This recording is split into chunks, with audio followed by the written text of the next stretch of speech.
Cheers, everybody, and welcome to episode 252 of the Michigan Bros Grow Show.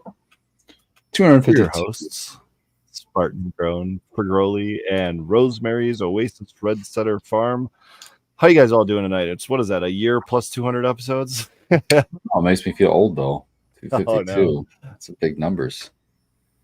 Putting up some big numbers, boys.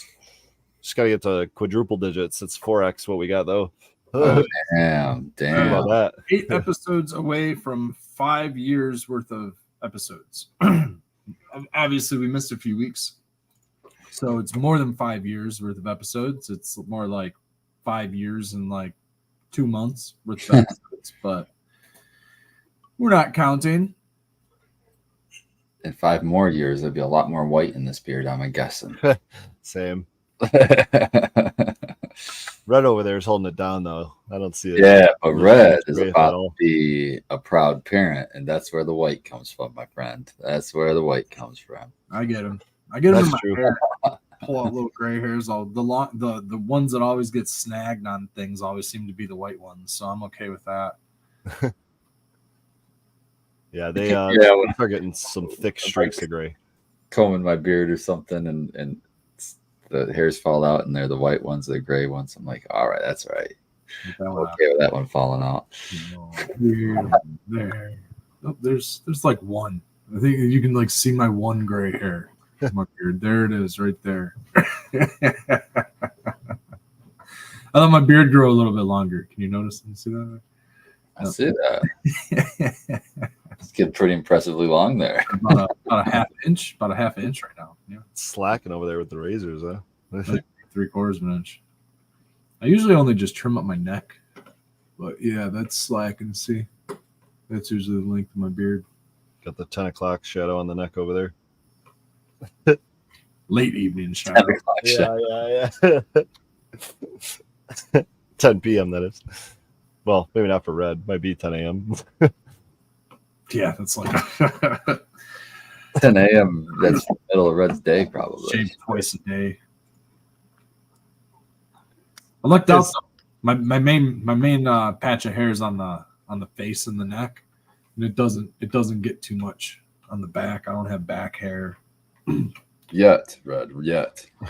I guess. Don't put that out into the universe, because then the next thing that's going to happen is like 5 years from now, you're going to have a breakout in back hair because you said that. I said Or this. like ear hair.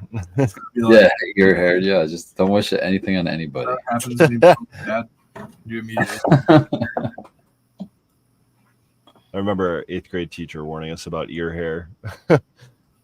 What's the ear hair warning? It's just you're gonna start growing hair on your ears when you get older as a man, and it's just like not like thick patches, but you just gonna get random long hairs on your ear, like what the nose hair. It's the same kind of concept. Aging's a crazy thing, man. Aging is a crazy thing. There was a time where we all had our last sword fight. Remember that? There's always time to have another one, right? So some of you maybe are still going, but some of us, we all had our last sword fight. See, but here's the thing. Again, once these kids come, you start having sword fights again. We were just having sword fights with colored pencils about a half hour ago, and then one of them started getting hit in the face with them, and I'm like, this is how you lose an eye. Let's stop. It's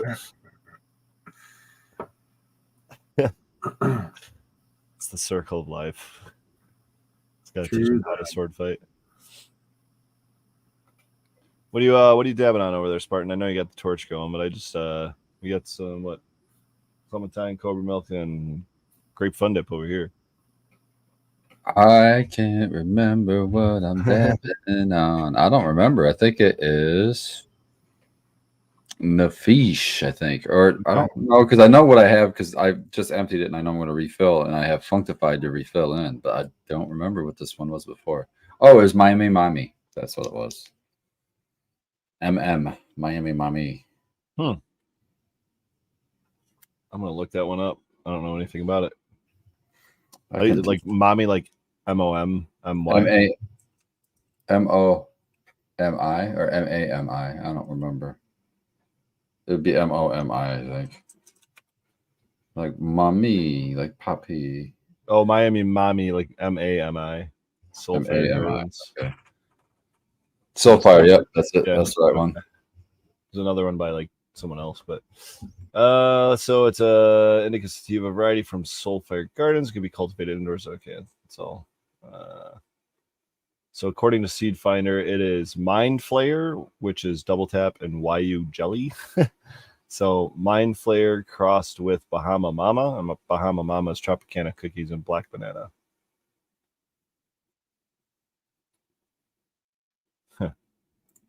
Black banana. Yeah, we grew the Mind Flayer, or he grew the Mind Flayer out, and we both like that. And so then he had that cross, the Mind Flayer cross, so we threw that in there, and that's what we got this concentrate from. But we didn't keep the cross.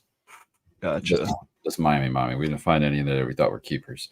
We're Every very once in picky. a while. I'm not saying it's bad, as we're just saying it's not nothing is outstanding. It just was all good. Every once in a while, you got to share these lineages because it's just so mind blowing how deep some of them go. So you've got black banana on both sides of the Miami Mammy, but just look how many strains, how deep the lineage goes, and it just keeps going. And now we're finally to Bahama Mama, and that's all we got on there. I want to go on the record and say at the Trichome Forge we like to go deep. In all aspects. So Trichome Forge, did you ever share where that name came up with? I feel like you might have already on this podcast, but or maybe it was on. I had to ask Baked. I'm sure he's been asked before, and I don't really recall. But it's like his. It's like kind of an homage to a lot of things that we all like, and it's got the Forge, which is homage to our love of the like medieval times, and we like to play D&D and Magic the Gathering and stuff like that. Tabletop games. Mm-hmm. And then it's just like we feel like we're forging trichomes there. We're not growing for right there. We're not growing for flour. We're growing for oil. We're growing for concentrate. We're growing for trichomes. So it's the Trichome Forge, or forging trichomes while we're there. We had a pretty interesting discussion with Jen Doe on variables the other night about, just flour versus trichomes, or, the collection of resin, if you will, hashish, resin, solventless, whatever. You just name your product. Concentrate, yeah. And she was kind of suggesting that maybe there's something missing in it, and and I not kind of in a roundabout way went on to say how I came to the conclusion that live resin is the best, or the thing I want to smoke, because it's got fewer contaminants, quote unquote, than flour does. Even if it's excellently grown flour, it's still got stuff in there I don't want to necessarily be ingesting or inhaling. And she's kind of questioning like why, why maybe that's part of the overall high or experience or whatever. And I'm like, that might be true, but combustion is a big part of it. And then also like fats and lipids and stuff. I know I don't want to be melting and inhaling those into my lungs out of personal experience. So it's just like, I don't know, that's where I landed. But it's not that I don't smoke flour. In fact, the full like 36 hours leading up to that show, other than the couple dabs I took right before the show or during the show, all I was smoking was flour, so I don't know. I would say though, because of my experience, and I'll tell you my experience, I think she's onto something maybe, because for one, there's other medicinal herbs that are smoked to get effect. And I was just trying to think if I could think of one. Mullen's a good one. Mm-hmm. She brought that up actually. Did she? That's hilarious. Yeah. So that's like a traditional way to consume medicine. But when I smoke dabs, I like to smoke dabs a lot, actually, honestly. And this live resin, I like live rosin, either one. And but it gets to a point where I like flour as well. Like, so if I smoke the majority of rosin, like maybe 2-3 hits here, 2 or 3 hits there, and then I go to flour, I'll feel a bigger high or more rounded high, if it makes sense. A stronger high, a stronger effect than if I just continue to smoke the rosin dabs or the resin dabs. So there is something to it. There is something else I'm getting, because I'm getting an enhanced effect, not a different effect. I'm getting an enhanced effect when I smoke with the flower. After I like to use the concentrate to get me high, so I don't have to smoke a lot of flower, and then the flower to top me off, if that makes sense. It does. I think a dab is kind of like, to me, it's like always a special treat, but flower is like a special treat either when it's something really good and often new to me, but also when it's like, yeah, when I've been smoking mostly dabs, or ingesting mostly dabs.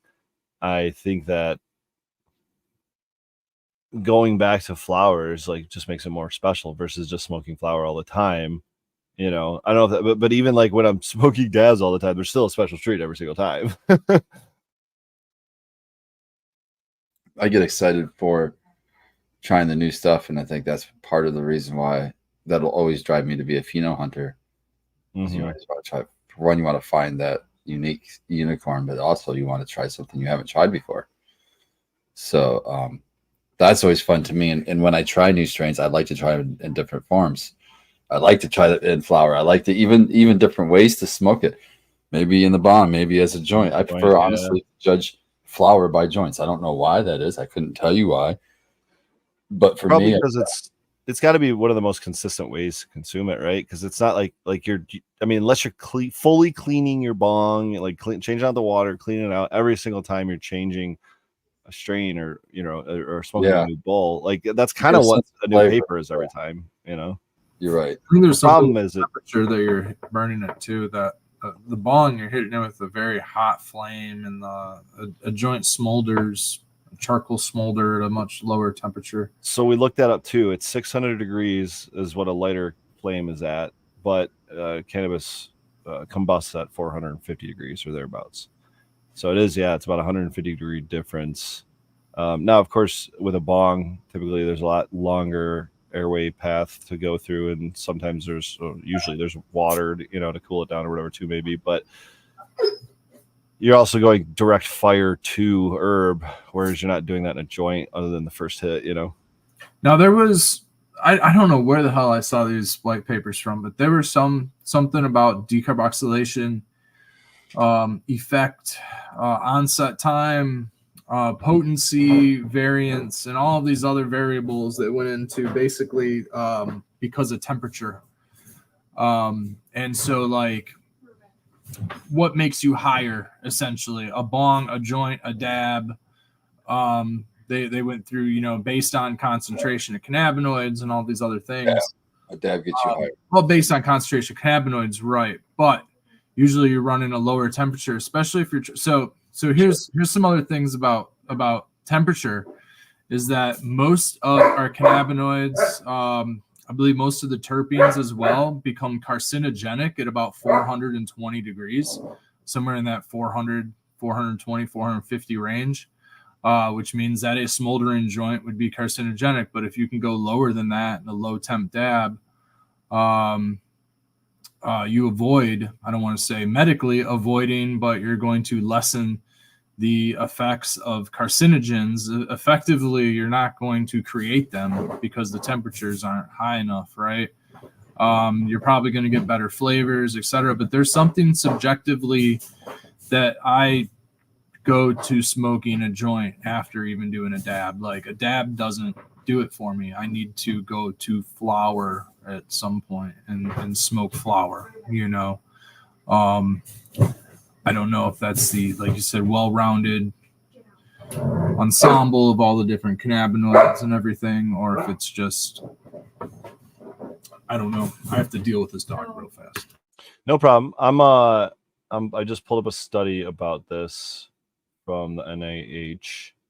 I'm still reading through the abstract, so I'm trying to figure out the temperature. There's a couple of interesting things in here they claim. Especially I guess I can just share it. Let's start there. Let's just talk about it, huh? Let's talk about it. All right. So we've got National Library of Medicine, National Center for Biotechnology Information, This is the toxicant formation in dabbing, the terpene story. I'm not even going to try to pronounce these names. All right. Why not? Come on, give them credit. Did a lot right. of work here. Here we go. Jairis Mihan Atrash, Wentai Luo, and Robert M. Strongen. Yeah, see, it's good. Good job, guys. We appreciate your hard work. Hopefully it's honest work. That's all I ask for. Their conclusions. So terpenoid degradation. Oh, okay. We have BHO. Okay, cool. Oh yeah, they talked quite a bit about that. So yeah, let's get down to the BHO production. Started as a dangerous backyard chemist style operation that is famous for causing numerous explosions and house fires. Yada yada yada. In addition to butane extraction, supercritical CO2 extraction has gained traction due to the fact that it does not leave any trace hydrocarbon solvents in the end product. The cannabis extract is made by this method, colloquially known as CO2 oil, has a lesser viscosity than BHO, a property that allows it to be used in a vaporizer pens on its own with no cutting agents. I do that too with BHO, just the terps. Says it's required to decarb. I don't do that in mine. So according to the recent survey, the main reasons for using dabs are that less material is needed to get the desired effect and a cleaner high. Consumers consider dabbing to be a form of vaporization, therefore view it as easier on the lungs than smoking. So from 213 BHO extraction laboratories in the 17 states rated in 2014-2015, saw a steep increase in the number of laboratories rated to 337 in 26 states. Man, that was 10 years ago. Think about that. So different types of nails, the surface on which vaporization occurs, exist on the market. Use of an electronically controlled nail or e-nail. I don't know if I've told you guys about this new fantastic little fandangled thing called an e-nail. Please don't tell me you use the 710 degrees Fahrenheit. No, of course. Yeah, let's get to that. Fucking insanity. It is kind of crazy. Allow temperature control, but more commonly users heat the nail made of titanium, ceramic, or quartz. We don't really use titanium, or really ceramic. Well, I guess we kind of do ceramic, but with a creme brulee torch and have no temperature control. Interesting. A minority of dabbers use lower temperatures to preserve flavor, whereas a majority use higher temperatures to assure complete vaporization with no wasted material. Since I don't know, that's kind of where I was getting at with the decarboxylating, because decarboxylation is a function of temperature and time. The higher the temperature, the lesser the time, right? The lower the temperature, the more time. If you want to feel it needs to be decarboxylated. Essentially, that's what's happening when you're lighting it. You're decarboxylating it in order to feel the effects through inhalation. And not a dab, because the dab's not in there. You're just heating it to a certain temperature and then dropping a cold dab. But their temperature still exists as a hot temperature, right? So you're still decarboxylating it when it hits there. And so the lower the temperature, so a dab is going to be more concentrated and more effective. At a lower temperature, it's not going to be as effective. I don't want to compare it to flour, but it's probably as comparable, or if less comparable to flour, because you're usually smoking flour up in the range of 500, 600 degrees. Those of us that are doing low temp dabs are usually dabbing at, 300 degrees, something like that, 350. Maybe cold starts. I don't know if they're really getting that low, but let's talk about these temperatures right here, because it says e-nails users posting online said a preferred temperature around 710 degrees Fahrenheit, which is so incredibly high, or 378 degrees Celsius. Cite a range from 340 to 482 degrees Celsius. I would love to click on these sources and get to them, but it's just Reddit. They're pulling their data from Reddit, guys. This is ridiculous. 300 degrees. We'll see what their results were then, besides not what their opinions they pulled from Reddit are.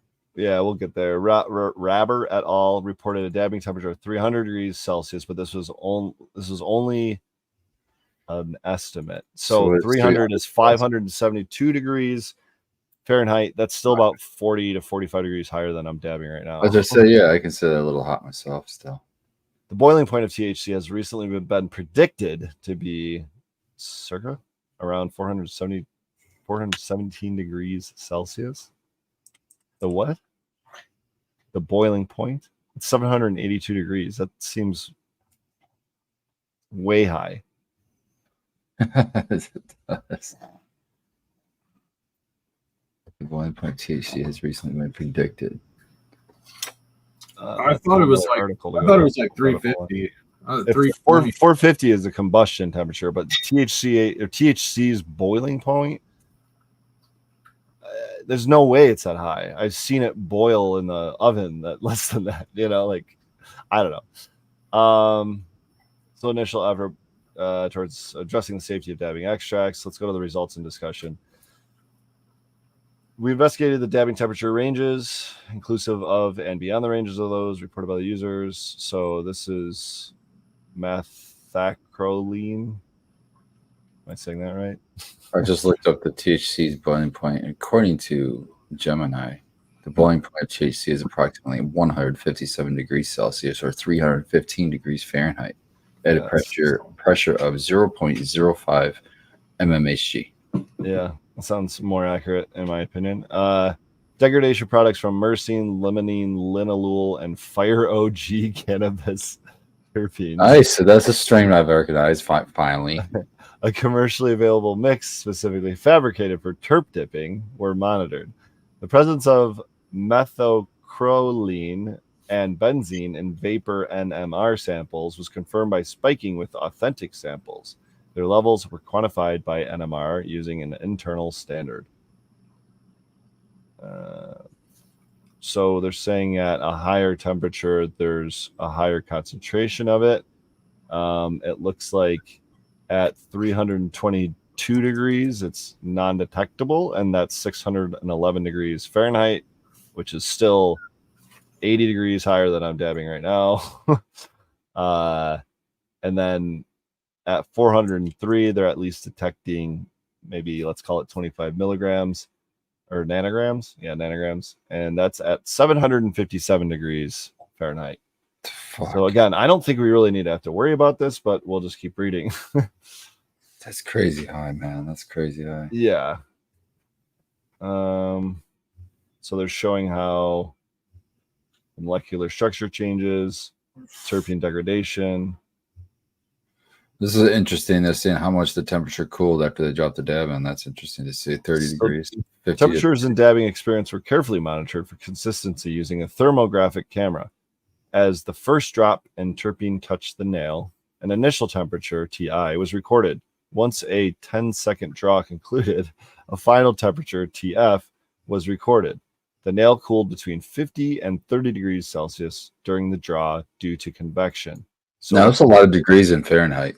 50 to 30 it's degrees. About 100 degrees. If we take the 740 there, it's 104 degree Fahrenheit. Yeah, that's crazy. Okay. Yeah. A median temperature was calculated in. Oh, we lost Fagroli. See what happens when we start doing smart things. It makes things just slow down, and it's like, nah, we ain't working. Oh, he's scrolling for us. Oh, he's back. Yeah, that was weird. All of a sudden, it started like showing me I was going offline. I'm like, good luck, guys. It started scrolling the screen. I'm like, sweet, he's scrolling for us. We'll just keep it. Let's see. So just about other things, which I'm probably not going to be able to pronounce, but MC is a well-known degradation product of isoprene, which is itself a known degradation product of myrcene and other terpenes. Benzene, alkyl benzenes, and polycyclic aromatic hydrocarbons are known to form during terpene thermolysis. For example, benzene has been observed as a degradation product in the synthesis of myrcene by the pyrolysis of beta-pinene, and is also a product of solanesol pyrolysis. One more sentence. Benzene has also been detected in cannabis smoke. So hold on. Is benzene So in a container, after something's processed, let's say even solventlessly, a solvent like benzene is being produced in the container from the terpenes? Well, terpenes are solvents. I know, but something such as benzene, which is benzene, a hydrocarbon specifically. It says, what's it down here? MC and benzene levels produced per milligram terpene starting material. Yeah. When vaporized at the highest temperature range investigated at 550. So I think that the dogma should be broken, right? I mean, I get it that you want to be clean and have clean product, but if you're going to be creating hydrocarbons in a sealed container, regardless of the fact, I don't think we should be dogmatic about how we're sourcing our clean medicine. As long as the medicine's at the final products tested to have no solvent, then you're fucking to be solventless.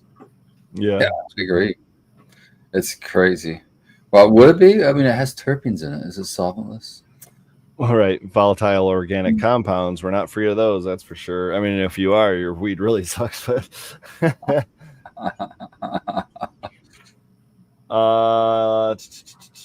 millions for. So let's look at methylcholine and benzene levels produced per milligram terpene starting material when vaporized at the highest temperature range investigated. So maybe we don't even need to look at this because 550. Yeah, 550 degrees Celsius is over 1,000 degrees. So I mean, so stupid. Why even? Because dabbing topography has not been previously investigated, we choose an inhalation volume of 338 milliliters and a 10-second duration to assure a more complete collection of vapor. I'm going to have to start doing these scientific 10-second dabs, inhalations. You need That's to a do long inhale, I feel like. I mean, Okay. I know you might go back for more or whatever. Benzene was not detected below the highest TR. Shit, what was TR again? TR. Is that the name of the strain? What was this? No, the strain was Fire OG.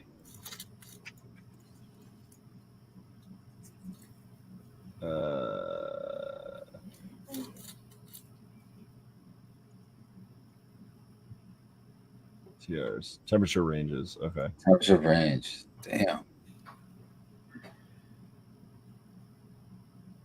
Yeah, the temperature range was only 50. Well, 50 is pretty much a lot, but 50 degrees Celsius is their temperature range.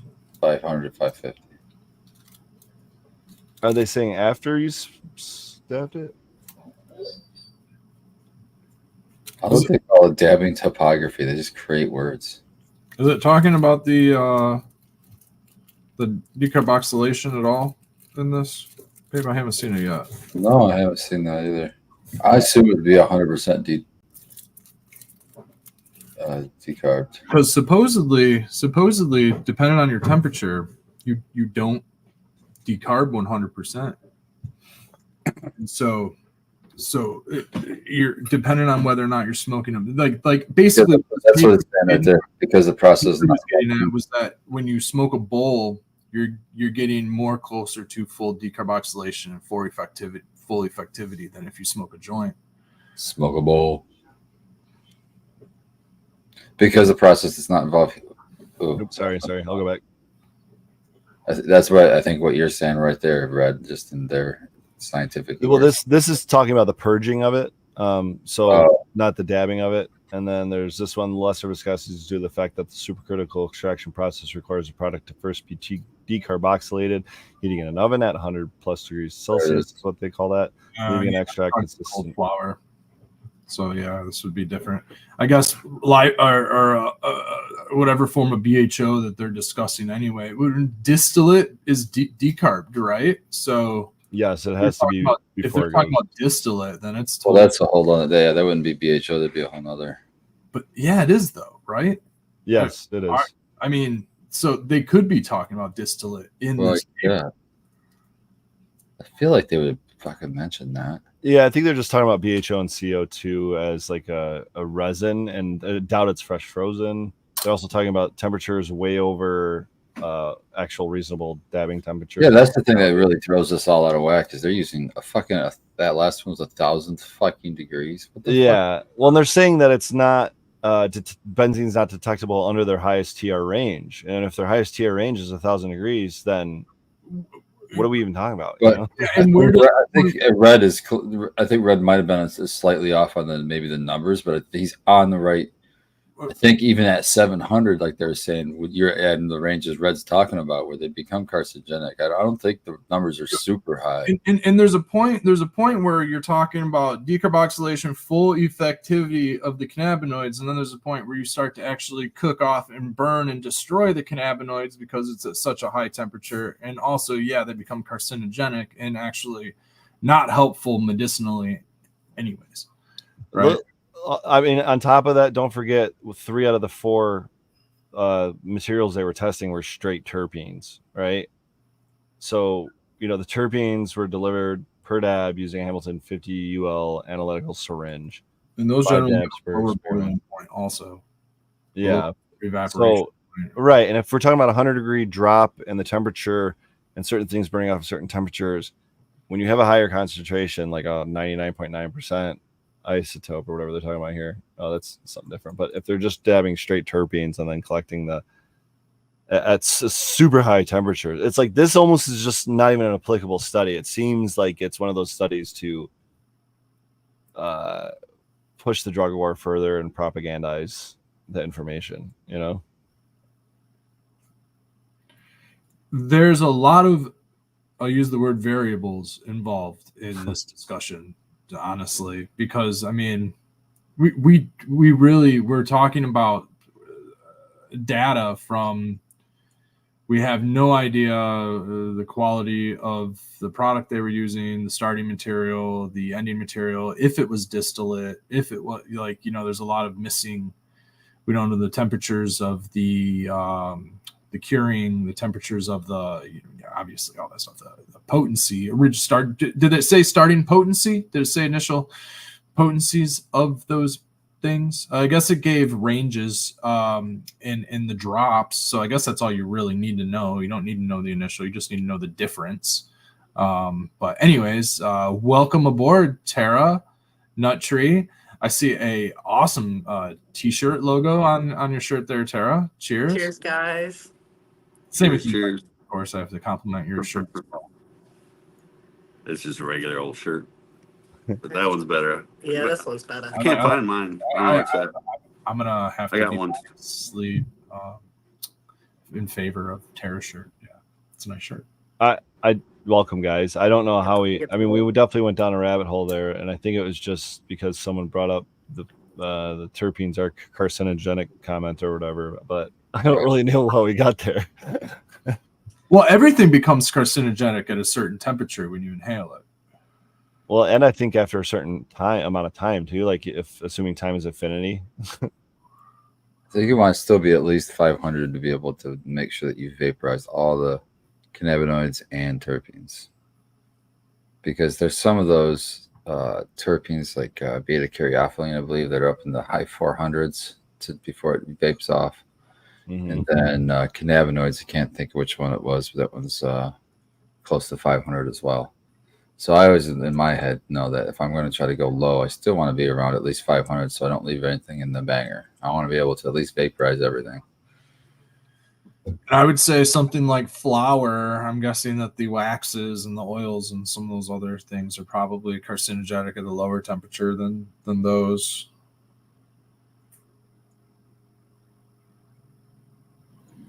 Here we go. These are stores and pickle people. So here's cannabinoids. Yeah, 428 for THCV and CBC. And at the lowest is 284 for THCA and CBG. But Delta 9 THC is at 311. So you got to convert it and get it to that anyway, So basically, if you're going above these temperatures, you're destroying. You're flashing them off and just like, and they're good. Yeah, don't forget that's if you're going above those temperatures for a long period of time. But don't forget, they said that temperature of the dab drops 100 degrees on average, or median, I should say. When you drop it. Yeah, so I mean, even if you're at 550 to Just start through convection, so make sure you're moving. Yeah, convection. Yes. That's why I love the auto spinners and shit, like and the email and all. It just keeps a relatively consistent temperature throughout.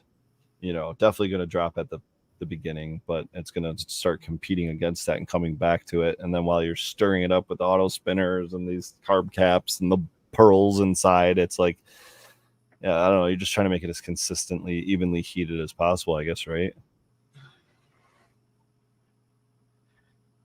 And yeah, and I think I think somebody should invent like a double e-nail to have one that you could like set on top of the taller bangers. You know what I'm saying? Those tall bangers. So when they put a big glob in there and you start sucking in the oil, it turns back to oil on the cooler part of the banger as you pull it up. Now it's gonna hit another fucking heated part, and boom, vaporizes. Double vaped. Yeah. Let's be a little bit more efficient. I like it. That was just my high idea. I like it. I like ideas. Let's look at the boiling points of some of the terpenes real quick. So Myrcene's at about 330 Fahrenheit. Yeah, oh, that's only 119. I thought that'd be the highest one. Oh, it's 246 Fahrenheit. Yeah, so Fahrenheit's are 330 for Myrcene, 388 for linalool, 312 for pinene, 246 for beta caryophyllene, 350 for limonene. Linalool, Yeah. the hot terpene. 388. Yeah, if you're at 500, you should be getting them all. 450 even. I'm liking this Tahiti lime. Tell us about it. That looks like it's burning good too. Yeah, dude, look at that ash. Oh yeah. About a week, Check out that ash. Woo! days. That's a nice ash, bro. The got a little resin ring on there coming in.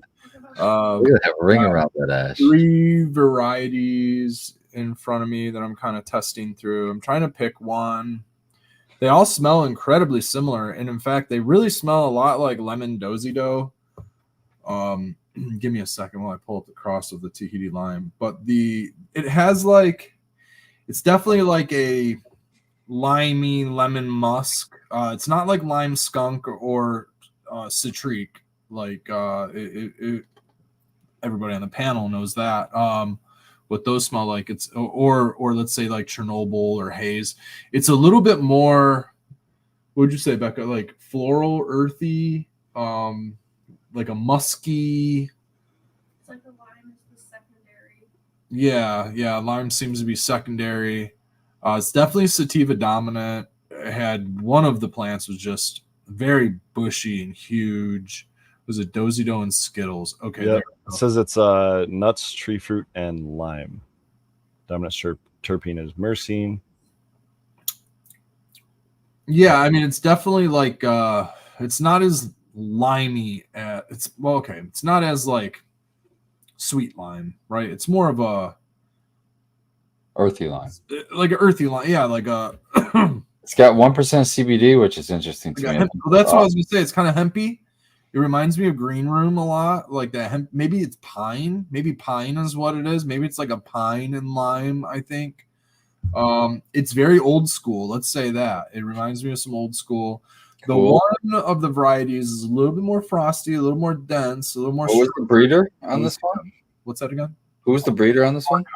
Archive. Sweet. Okay, cool. Fletcher. And yeah, I mean, the Skittle. It's good. I got three decent varieties. They all smell incredibly similar. One of them, I'm torn between two of them right now. I may not keep any of them. We'll see. I have so many different varieties coming in. I'm blown away by this Durban Margie that's coming in. That one really reminds me of nice. Slammer Chernobyl starting to, and like it just. It Nice. actually almost reminds me of East Coast Sour Diesel is why I'm really liking it, and I'm starting to think that there is some Durban in that East Coast Sour Diesel. There's We're getting ready to do East Coast Sour Diesel run. It's what we already had. no, dude, I'm super interested in what you guys have coming in for that, and All the top dogs genetics. trades here. We have these Dolato, which is like gelato and dozy dough or something like that, and Okay, those are gonna be They're sweet. pretty. A lot of these, so like Rainbow Driver. Those of you who smelled Rainbow Driver, it's kind of beach ball-y, like a beach ball out of a package. Beach ball. Oh, beach ball. Like that gas, yeah, it kind of just has that like rubber ball, and type of smell. It's like that burnt Or rubber tennis ball. ball, yeah. Yeah. So like the Dolata, I got Puro Loco, which is pretty similar, and then all these other ones. I want to say it's coming out from the Skittles, but there's all these it's more of a sweeter rainbow driver. Like I love Rainbow Driver, but this one has almost a sweeter Rainbow Driver smell. Man, I'd hate to say find something to replace Rainbow Driver, but it might happen. Like we got all these. It's fucking exciting though, bro. It's always Yeah. exciting when you can replace something that Yeah. you've had for a while. That's Yeah. exciting. Totally. Honestly, yeah. Totally, because I really like what's coming in, especially the coloration. These Delatos have a beautiful fuchsia, like this. Where is it? This purpley pink right here, the underside of the leaf. I always thought that was a LED thing, but I'm getting it off these varietals and I'm loving it. Like I always get purple leaves, but the underside is white, green, yellow, whatever. You know, it's never fuchsia like this, and like I'm getting this like whole fuchsia leaf. It must be that Cookies Dozy Doe variety, whatever's going on in those. Cheers, Daddy Red. Good to see you in here. Yeah, cheers, Daddy Red. Um, Abolish in chat says he's giving you threats. You better give him that rainbow.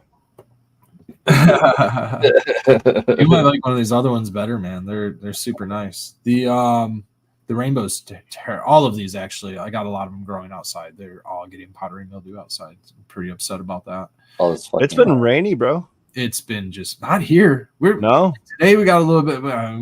We It was raining, like, literally 10 minutes ago. It rained last week for like we had a decent downpour last week for like a day. All the rain's been going north of us. It always stays north of us. I talk about that all the time. Something with the the Irish Hills, huh? 94 like takes all this. It's a valley, like runs through a valley, and for some reason all the weather stays north of that valley. It's the Irish Hills. I always used to think it was I. We're not in Irish Hills here. We're in the Ypsi Valley down here. No, I know, but what I'm saying is like around the Irish Hills. when I see the weather come across the state and it's coming from like either Kalamazoo or Grand Rapids area, it always seems, not always, but often seems to like kind of follow I-69 because I-69 comes up from that I think Coldwater area through Summer, up to Lansing, over to Flint, and over to Port Huron, right? And it always seems to like kind of follow through to Lansing and then pick its side, whether it's going to go like north or south of Flint, right? But I realize it's because the Irish Hills are going they don't go through Lansing, but it's like a similar route that I-69 takes from the start to the finish. And it's like, it's not the highways, man. It's the freaking topography. Like, I think we built the highways on the topography, right? Right. Makes sense. Like valleys and stuff. Well, I'm speaking of the highways. That reminds me, I've been on the highways because I went and visited Emily down in Illinois. A lot of state boys. And both ways, going there and coming back, which was a 4-hour drive, to all these fucking military vehicles because Michigan's having this big fucking exercise up in the UP. Yeah. All these different branches of the military running some operation exercise bullshit. And goddamn, they take up a lot of room on the highway. Holy you drive fuck. past that one military base west of Jackson, between Jackson and it's west maybe south of Kalamazoo. Battle Creek. Yeah. And it's back there, dude. I mean, you're driving past barbed wire for 15 minutes. You know what I mean? It's a huge property. There's a disc golf course there, and there's camping, and there's hiking trails and biking trails, and all sorts of things to do at that. I think it's Air National Guard or Fort Custer. Fort Fort Custer. Yeah. But you do see a lot of our weather systems break up over that high patch in the Irish Hills, and they usually stays to the north. It's crazy as we've been getting these. It happened today.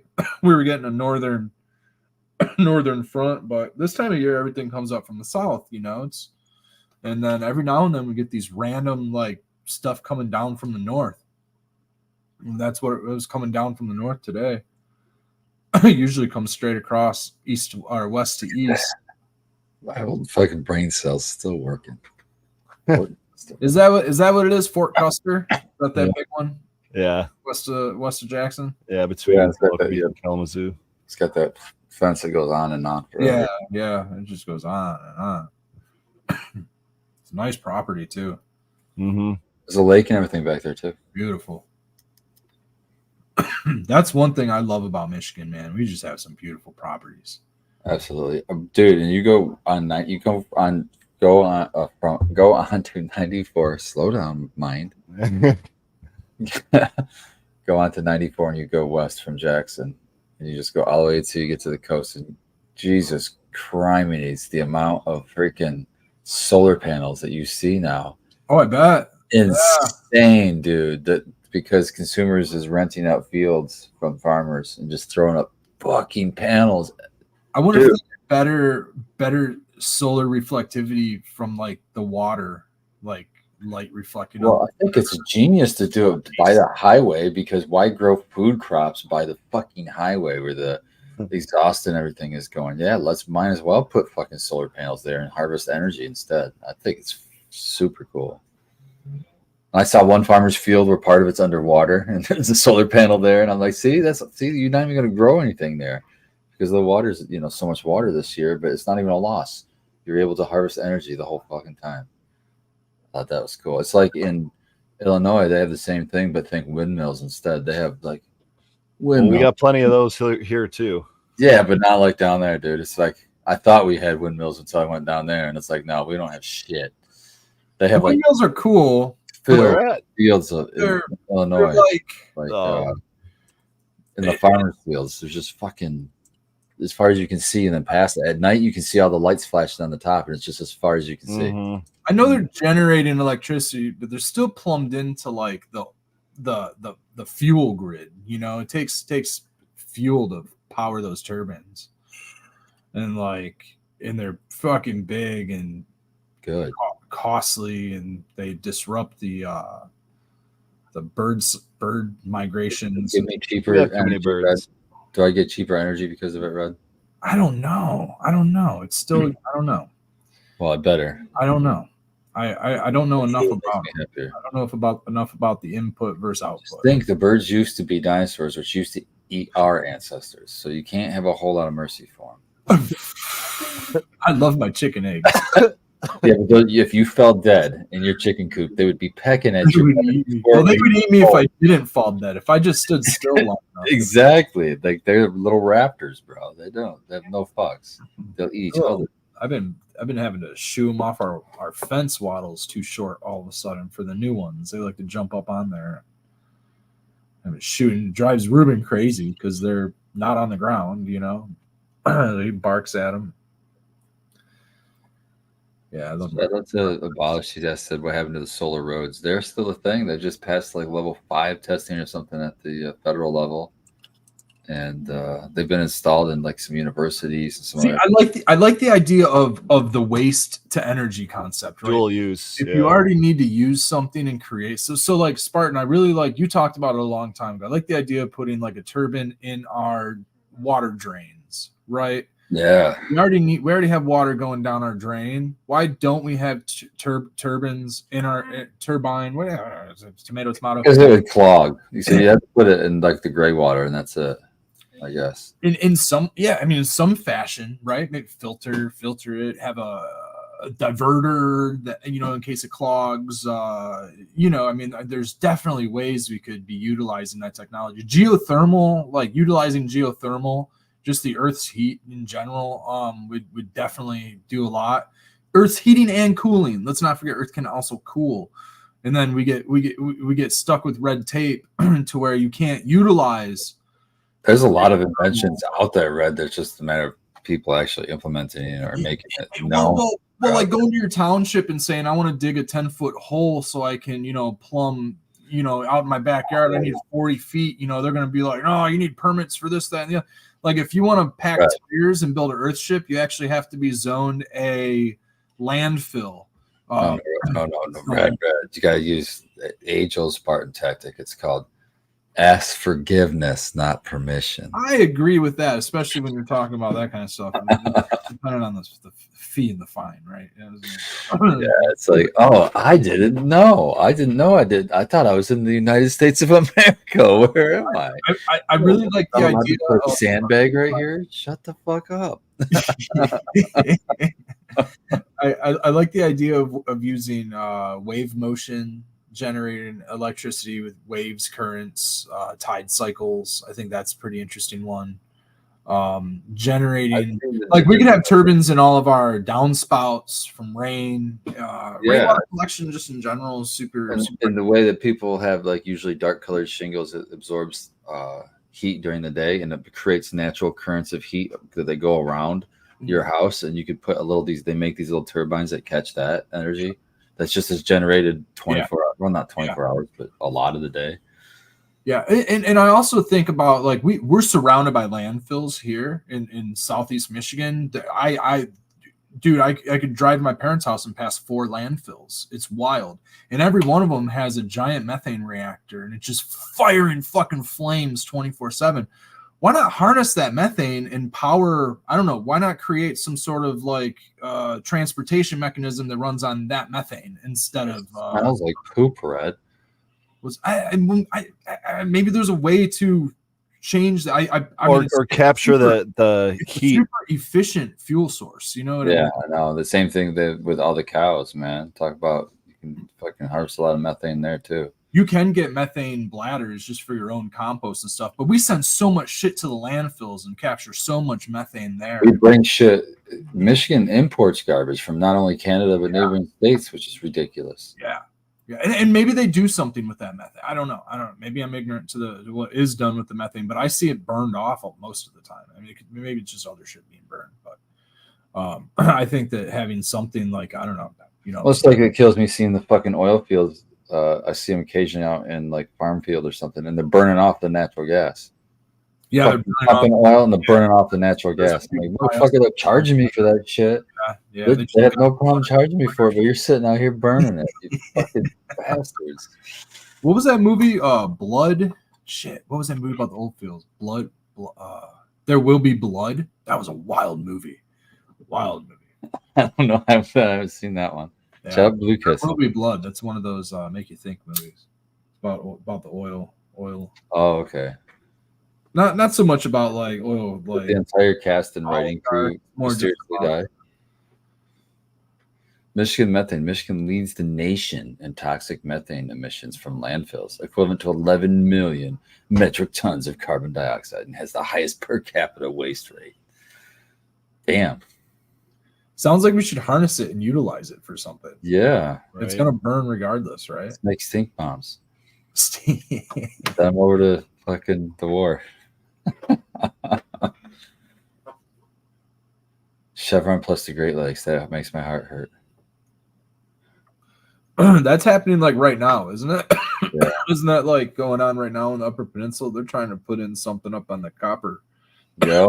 Copper. Where they get the strip mine or some shit.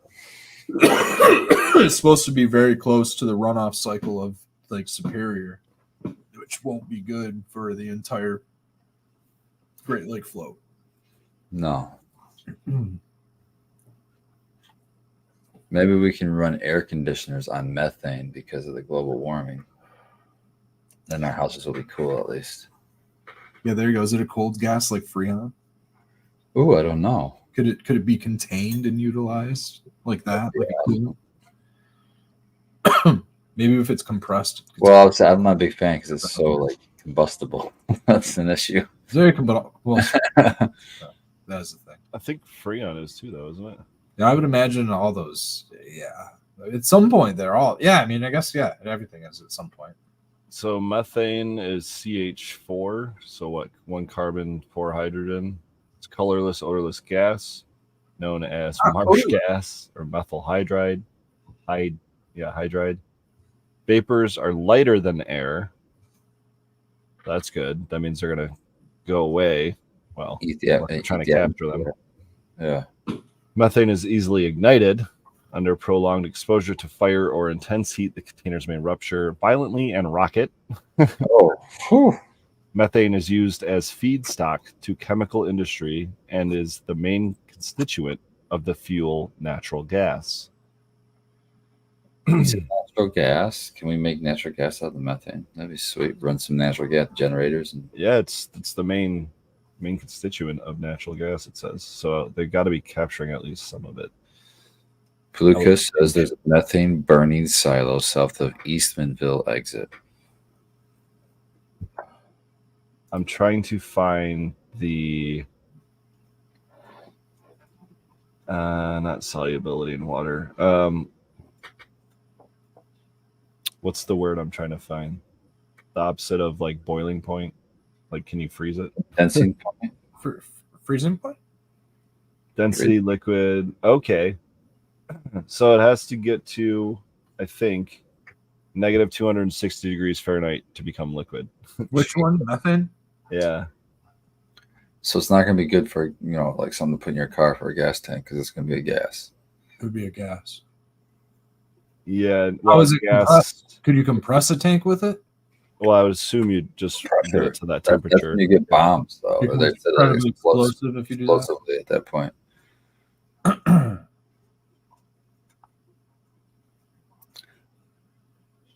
Yeah. Galaxy Solutions is very interested in where exactly methane goes when let off in the air and this damaging to the atmosphere. Well, Helium it's lighter than air. So Where does methane settle? Would you say it's lighter than what? Air? it's lighter than air, so it's going up.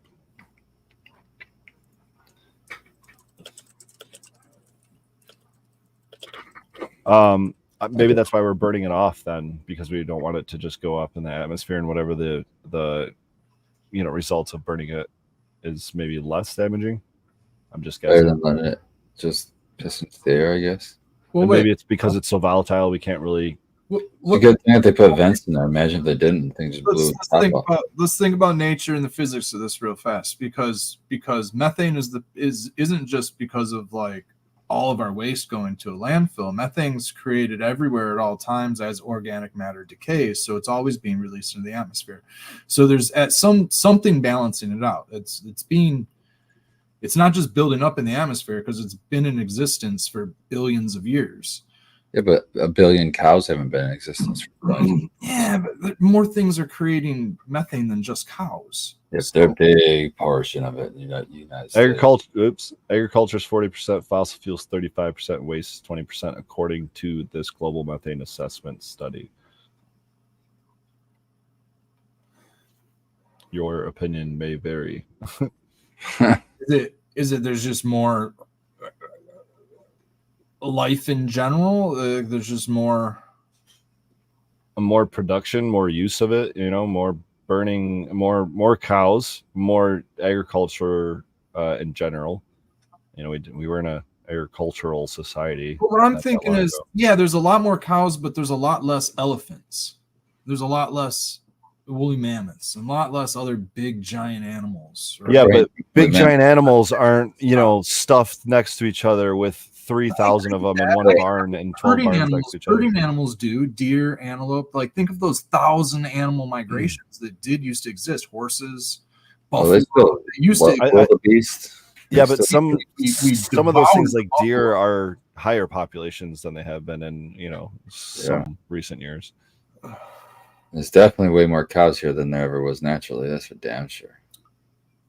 Yeah, I mean, I agree with that. I agree with that. But my question is, if methane's always being released, how come it hasn't over time built up to an uncontrollable amount in the atmosphere already? The Earth has been around for billions of years. I think it's industrialization of what we're doing as a human society, man. like something has to have been depleting the methane. Like, does it eventually dissolve off in space? I don't, because of our methane production. So not only have we raised a bunch of cattle so that we could eat them, and they're producing methane, but now we've also put all of our garbage in giant heaps in the earth, and it's decomposing and releasing more methane in big concentrations.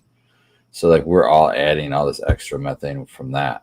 We are not taking anything away. We're not I understand that. I understand that part. That doesn't need to be explained. But I don't see where we also took a whole bunch of what was decaying biology and turned it into concrete.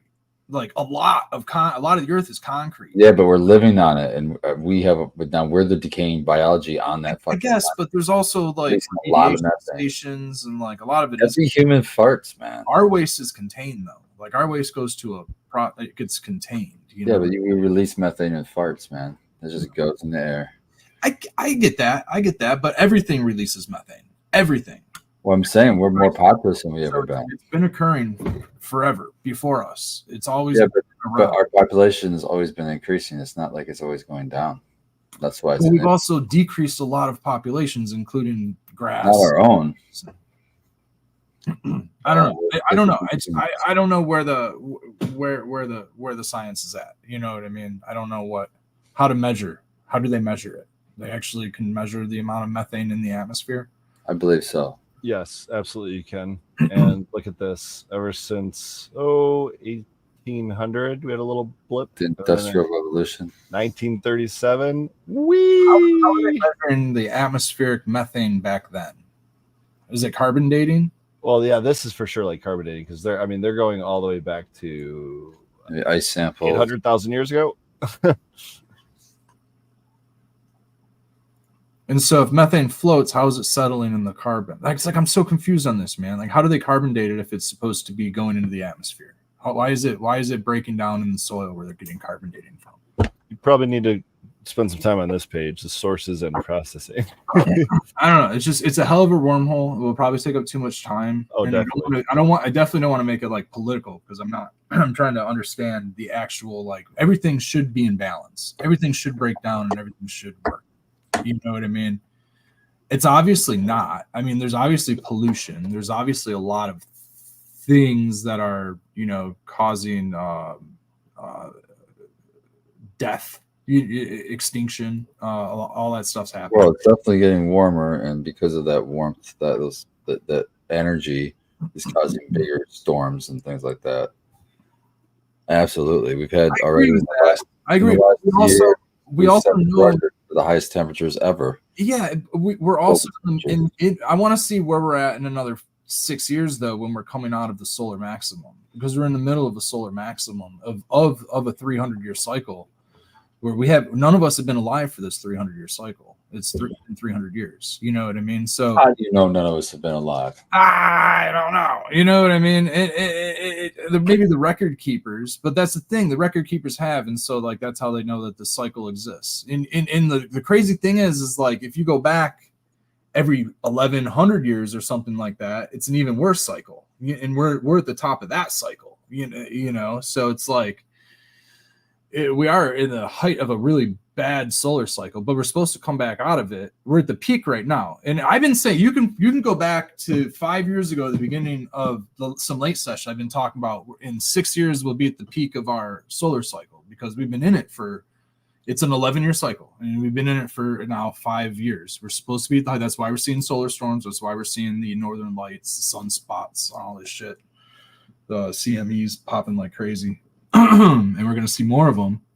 And it's been predicted for the last 5 years that this year. That's why I've been preaching season extension, shoulder season extension. I've been talking about hoop houses and getting your cold season length. We're gonna have. It's not gonna. I mean, we can talk about warming all we want, but it's about to get cold as shit in September.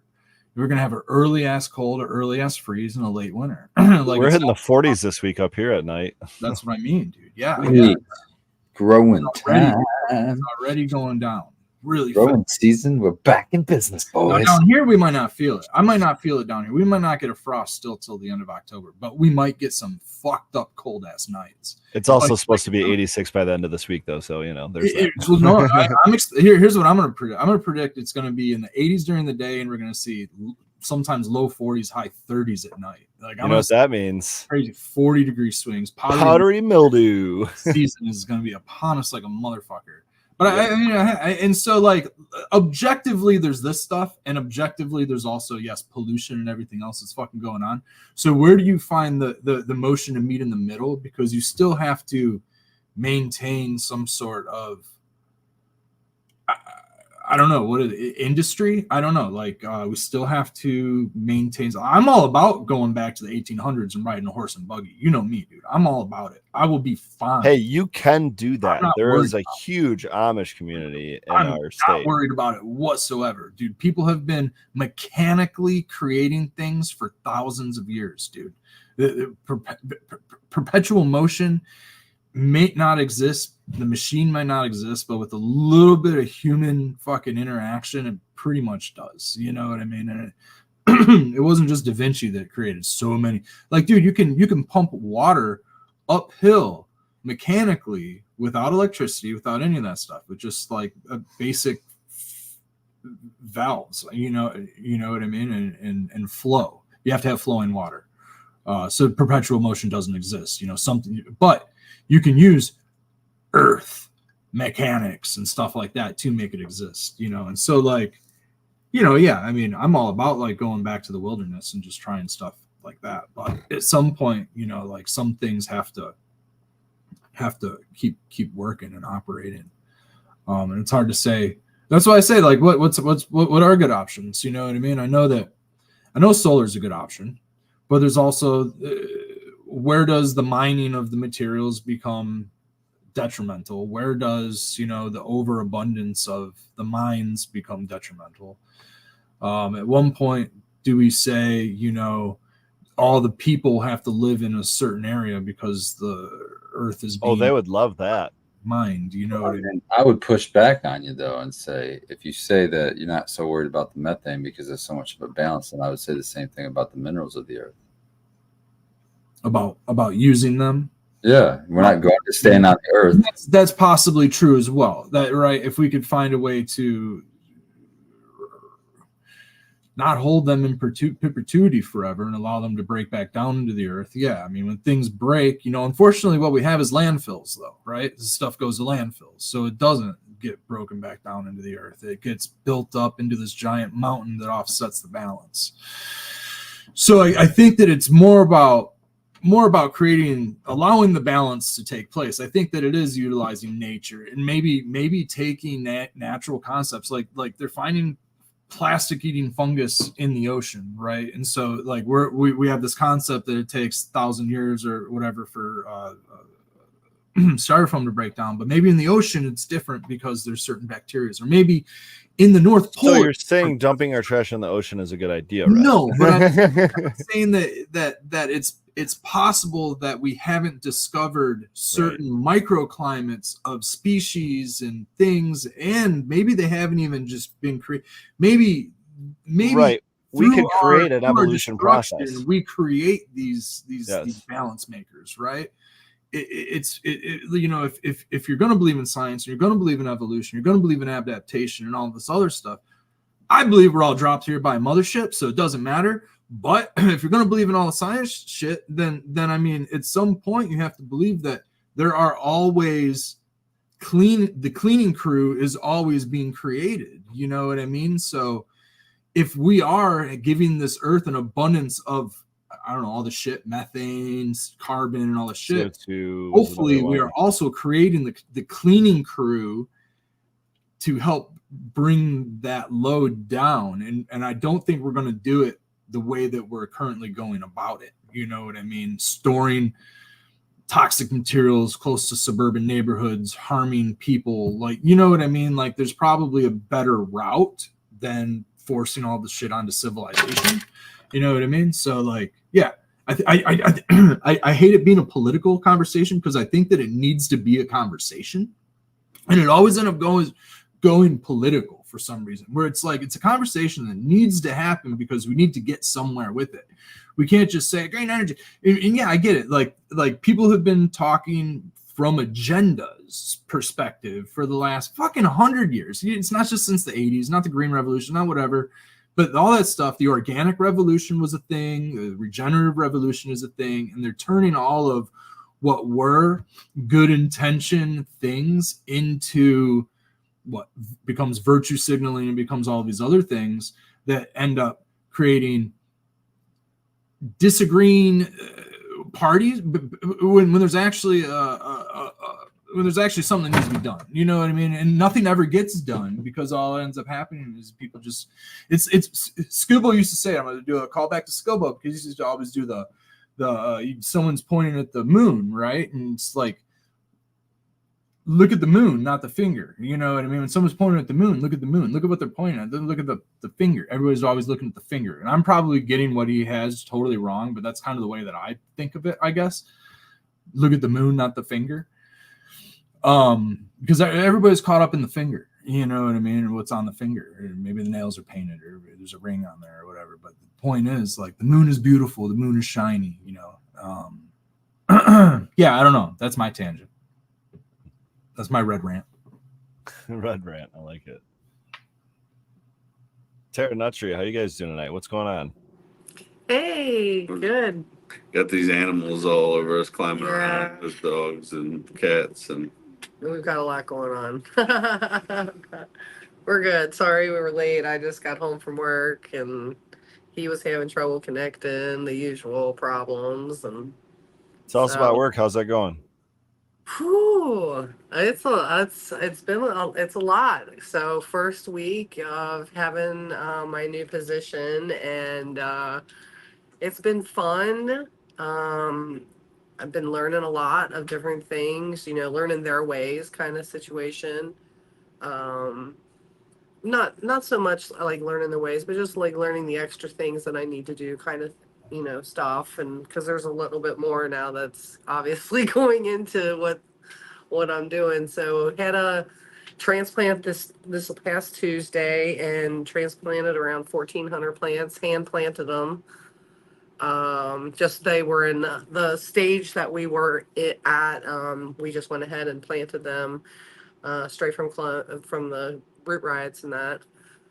And that was really good. Got it done pretty efficiently. Excuse me. And got that room done. Then my other room is about let's see, what's the date today? Is the 18th, I think. 21, 22, 23, 24. I'm about 6 days shy of day 42 in my other room. So just got done doing a defold on it. Kind of just letting it sit and do its thing. Stretch is done. Just kind of on a autopilot. But it's been good. And then I ended up helping in another room, do a transplant, planted another about 1,400 plants on Friday. So it's busy, and they had 2 harvests this week, and so it's been it's How a many lot. flower rooms? There are 8. We also, Dang, nice. this is also really exciting, but our dual license went through, so we're fully medical and recreational. Go time. Yeah, so that's been really exciting to see all that happen up close, kind of thing, and super cool to look on weed maps and see the flower that you've helped taken a part of. Not so much at this point. I'm not sure what the dates are on or any of it of harvest and that, but potentially could have. But yeah, it's been really good, and I'm really thankful. I'm super thankful for this, and I've worked really hard to get where I am, and it's really paid off. Just really just put my nose down and been grinding, and shoot, I'm going on my 9th week of working like 7 days straight because I still working Damn. at my other job.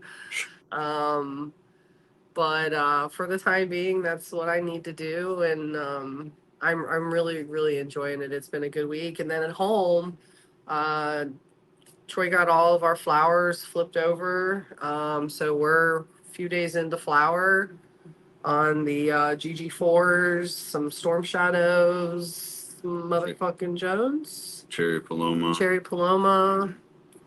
And that's it. The Okay. one you didn't think you were gonna keep. Yeah, ended up keeping it. It ended up being so good. So this, I now watch this last round of it. Now watch this next round coming up. I mean, be more on the trop side. So, you just never know. It's a crapshoot sometimes, but I don't think so. I think the longer I keep it and going, and the style that we grow in with using jacks and that, maybe it's expressing itself a little bit differently too, because every form of nutrient is not going to be just like the GG4s. I'm leery. I don't know how this GG4 is going to taste compared to Dan's. So I don't know. I'm a little scared too because Also, we're working on probably resetting the mothers or whatever, probably getting that room cleaned up and yeah, doing that. some clones here this weekend. Hopefully, getting those reset. As Yeah. long as they take, then we probably chop some other plants that are taking up space and Gonna try to thin some out a little bit. Just right resetting them kind of thing. That's definitely. yeah. Reset.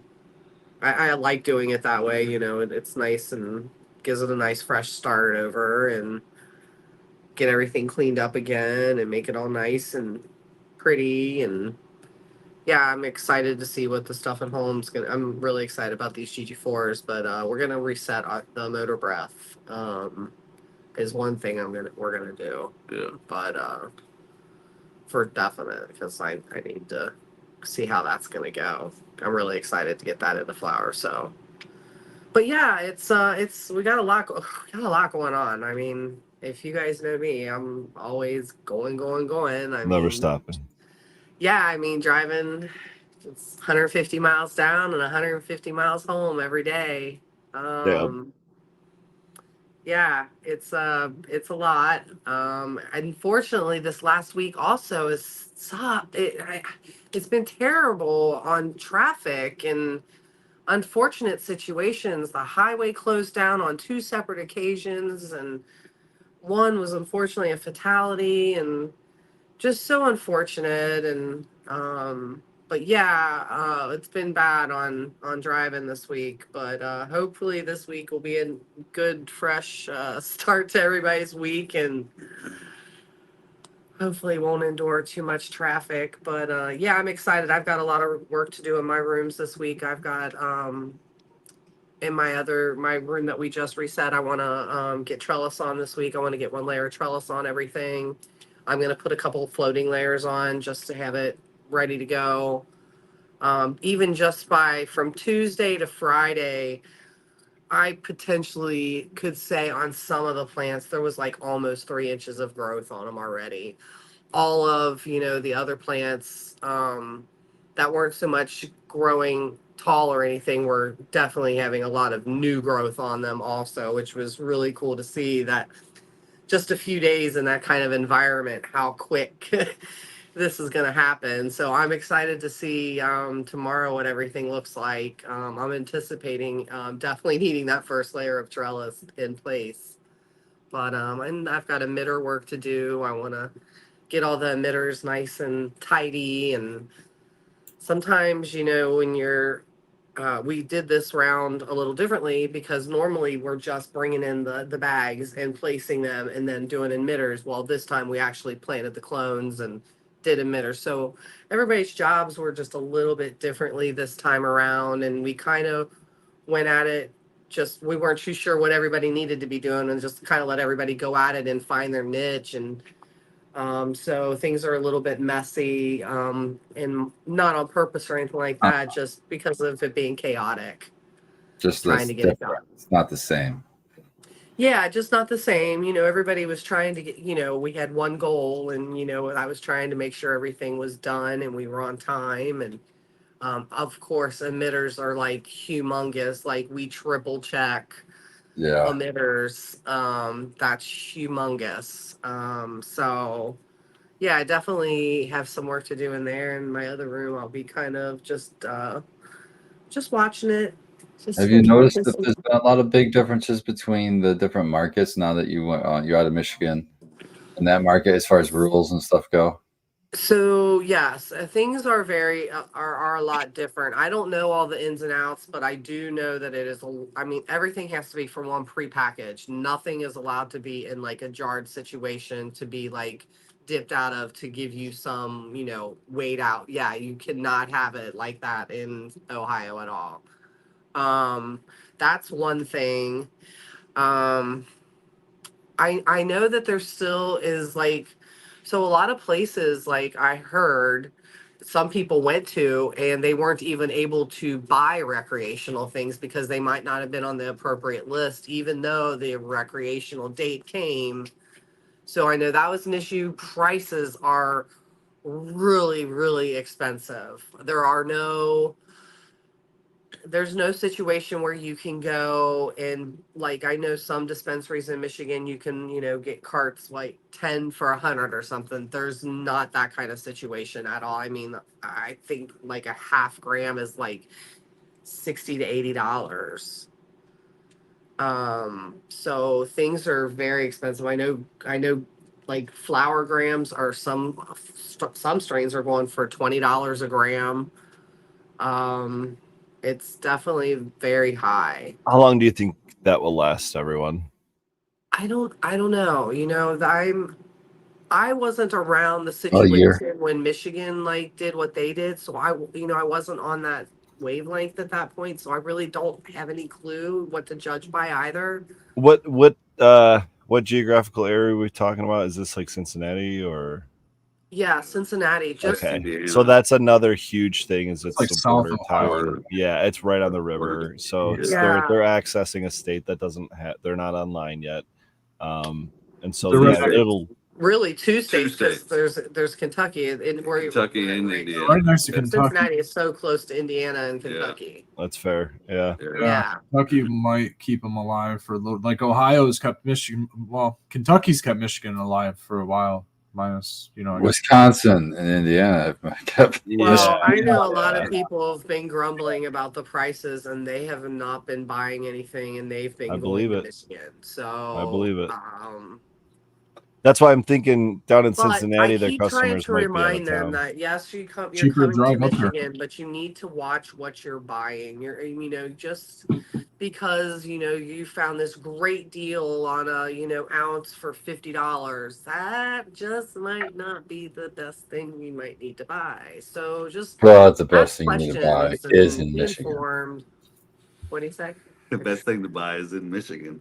Facts. But Come on now. just be informed about what you have. I was gonna say buy in Michigan right there, Red Center Farms, Yeah, Rosemary's that's, Oasis. Oh yeah. Is that what that is? 1 ounce Huh? Death Star. Is that what that Death was? Star. Death Yeah, Star. we've got Nice. Death Oh, Star yeah. GMO. Sweet. We're gonna have some more Death Star at Clio Cultivation Cup next weekend, Friday, Saturday. What is that? August 24th and 23rd, 24th? Okay, all right. Yep, I thought that's 23, this 24. weekend coming up. Isn't it this weekend coming up? Yes, it is. Yes, it is. Okay. Yep. So we're gonna be there both days. Yeah. Just finalize, talk to lock, make sure final lock in with Buddy happened today. Yeah. I'm excited for that one, man. Yeah. Excellent. Buddy's a Deadhead. He throws kind of like a Grateful Dead cover band type thing, and like I love it, dude. I love these events, and I met 2-day thing. It's like a 23rd. There's a Friday. I think he's got is that a cup on that one? And then the 24th is the celebration. I don't know. A birthday party maybe on one of the days. I think that's something going on too. Yeah. And it's the 14th annual Clio Cultivation. Clio Cultivation thing, but it's the Clio Cultivators Cup. I believe it's the 9th annual Clio Cultivators Cup specifically. And I believe the first collaboration with Gems and Genetics. So it's Daniel with Gems and Genetics is actually collaborating with Buddy. And speaking of solar and all that stuff, if you are in Michigan and you are looking into solar, Buddy also runs a solar company. So shout out to Buddy if you are looking for solar and looking into getting some of that stuff. So he might be able to hook you up. Sweet. It is our anniversary tomorrow at midnight. And Becca, Congratulations. tonight at midnight in an hour and a half. So tomorrow's our anniversary. Pretty much already it. Yeah. Congratulations. 19th, the angelic date of the 19th. So we have our wedding top right here, guys. Oh, that is sweet. Nice. This cool. wedding cake Hungry. was actually handcrafted by Becca's aunt. So cool. And we are growing pansies like this year and many other botanicals like this, but these are not our flowers. Even though all the flowers, about 90% of the flowers in our wedding were out of our garden. Our table centerpieces were 100% out of our garden. These flowers were not, but we are pressing flowers. So if you are looking for arts and crafty type flowers, we do have that type stuff available. We'll have all that stuff available on our website, including mullein seeds. We were talking about mullein earlier. We have a giant 4-foot mullein flower, and we're going to make sure that we get some of those seeds available. Just so people know, the mullein is a biannual. So the first year when you plant this thing, it's not going to give you, like, if you're looking for the seeds, it's not going to give that to you. It's going to stay relatively short. It's not going to get super tall. You will get some leaves. It will get some leaves. You'll get some leaves. But yeah, the second year is when it really shows out. So Don't be disappointed the first year. Let it go to the second. And dude, this plant is huge. The leaves are about maybe where my shoulder is, but then this spear just shoots up, dude. I mean, it towers over 6-foot privacy fences there. I mean, it's thing's 8 feet tall. It's wild. The spear's not 8 feet tall. The plant itself is probably 7 or 8 feet tall. It's very big. Sun-grown Banksy says, "Don't throw in a lake." I wonder why that is. Something that fucks with fish. Yeah, it's actually a toxic to fish, and it doesn't kill the fish, but it paralyzes them, and it can kill the fish, but it stuns them. It's been used for fishing. It's like a ancient way of fishing for probably first people, people fishing back in the day. A lot of people used Survival tips. to it's From toxic. Girls Show. Love it. Survival situation. I'm taking that mullen. I'm gonna keep some to smoke. Yeah. It's not gonna, but it is. Yeah, it doesn't, but it does, but it doesn't. You know what I mean? It's good, but it's bad. I would have to be starving because I don't like fish. It's bad, but it works in a way that's not like, I don't know. I don't think it destroys the entire water, but yeah, It's the seeds. So the seeds of the common mullen, when they're in slow moving water, they poison the fish. do the fish have They to eat cause- them? Or No, is it in they the just water? cause them to stop breathing. But could you Doesn't eat make said no- fish safely? Yes, it's been used for fishing. Yeah, I The was fish just will saying, float up to the surface. and it slows them down, so you can just go net them, I guess. Yeah, they Ooh. become like stunned essentially. Just And, take and whack them on a rock. yeah, they can eventually wake up, but I think that they can be dormant long enough to actually Oh, here you go. asphyxiate. Here's a little fact sheet on it. So, it was intentionally introduced in America by early settlers who placed crushed seeds of common mullen into slow-moving water to poison fish. The toxic seeds caused the fish to stop breathing, making them easy to collect and harvest.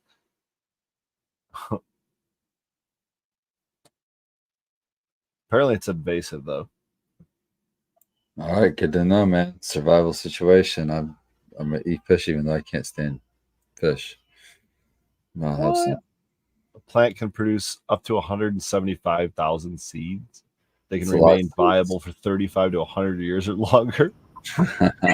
Yeah, so on top of this spear of mullen that we have, I actually saved a spear from our Irish Hills property. So we actually have some Irish Hills mullen, terroir mullen. That plant didn't get nearly as big as this one did, though. Double spears. Spears of spears. So that's that. We got a couple 100,000 mullen seeds. We'll have to give some away one day. We'll do a mullen seed giveaway here. You get some mullen seeds. You get some mullen Yeah. seeds. And you get some mullen seeds. I believe you can actually use the leaves. Did we talk about using the leaves as an actual wrap itself? No, but I know you can grind it up and mix Grind it. up and smoke it. You can also use the leaves as a wrap. So cure them as you would like a tobacco leaf, and then I believe it would need a little bit of moisture back to it to get it to roll up. But or you would do it wet and then dry it. Or I'm not sure exactly the technique you would need, but yeah, you can use the leaf for a actual wrap. Probably. So- Get the and it's very fuzzy too. Toilet paper is another use for the mullen leaf. It's a soft leaf and it's been known to make a nice last resort toilet paper. So definitely get some of that stuff growing up in your garden, and during the next toilet paper outage, you'll be set. You don't have to use your hand, and then you're out of. Does nature have a natural bidet other than like a geyser or a whale's blowhole? The whale's blowhole. Yeah, that's a Those both seem dangerous. yeah. Seems Yeah. like a timing issue there. That'd be really. Like it could. I mean, if anything like Super Mario 2, I mean, you take it down a ride. You know what I mean? Use that whale's blowhole to like advance yourself to the higher level, if you will. What's the higher Sounds level? like a I don't bidet. know. Whale enema, man. So it must be something like Sounds like a bidet is a bit of a crutch for girl. You're gonna have to give it up, my friend. Yeah, when STHF, you know what I mean? Wait, SHTF, yeah. I'm too dyslexic to get that right. I'll have to give up the bidet. Just get a water slide, I guess. You could use the Da Vinci style pump, and then it'll be a slow trip. It might not clean very well, but you'll get some water up the hill. So we can go back to the energy, harvesting energy conversation, and you can save energy by just having a pool of water at your highest point on your property, and then during the times in the day when you're at full capacity and you're still generating power, you can use that power to run a pump and pump water from the lower pool into the upper pool. And then at nighttime, when you're no longer generating power and you start to run out of the stored power that you already generated, you can run that pump, or you can open up a dam and let the water through and have a turbine in there harvest that power and generate power in the nighttime, and use your power then. So it's like a big giant battery. I think that the water tower cistern idea is one of the greatest things. Like, if you want to talk about like a like end of days homestead, like what would be a great thing? Some bit of a water tank higher than the elevation that you use it. Absolutely, dude. And yeah, if you have the technology to add electrical current to it and generate electricity, would be so much better. But just the fucking storage tank above, I mean, you don't need pumps when you're talking about gravity just coming down. You wouldn't need a pump to take a shower. You wouldn't need a pump to do anything. You collect all that gray water, use it for something else. You would have a bidet. You have a bidet. You can have a bidet.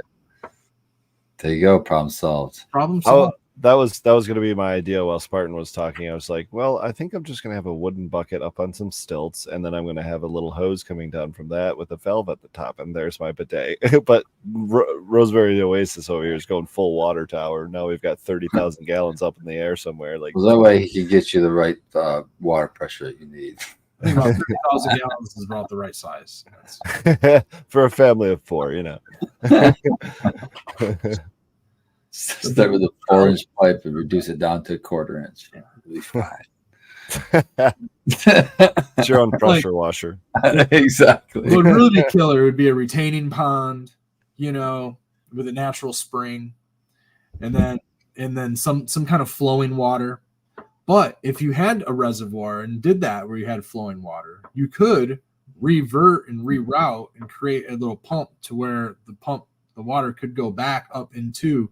Then it could just mechanically pump up and fill things like toilets and shit like that, even going back uphill. Which I think is, I really need to figure out. It's not a bell siphon. It's, I need to figure out the name of this type of pump. Ram pump. That's what it is. It's a ram pump. That's exactly what I'm trying to describe. So you can pump water uphill without any electricity. It runs like a heart valve. It's the thump, the thump, the thump, and it fills and pushes, fills them in. It involves check valves, and there might be a spring-loaded pressure release valve, and bada boom, bada bing. Nice. Yeah, I'd like to build one of those. If you had just enough property, you could just fill a huge fucking like reservoir pond, and then just empty that pond and put a fucking turbine capturing energy right there, and you just generating power 24/7. It does shoot water out of that waste valve every time it spews, so you want it to like go back into your water area. Oh yeah, okay, not a problem. It's like a little water goes in, a little water goes out type thing, but it continuously pumps. It's not fast. I mean, it's not a ton of head pressure, or it's not a ton of like water pressure, but you're getting head pressure and you're getting water going up. You can go up hundreds of feet of incline,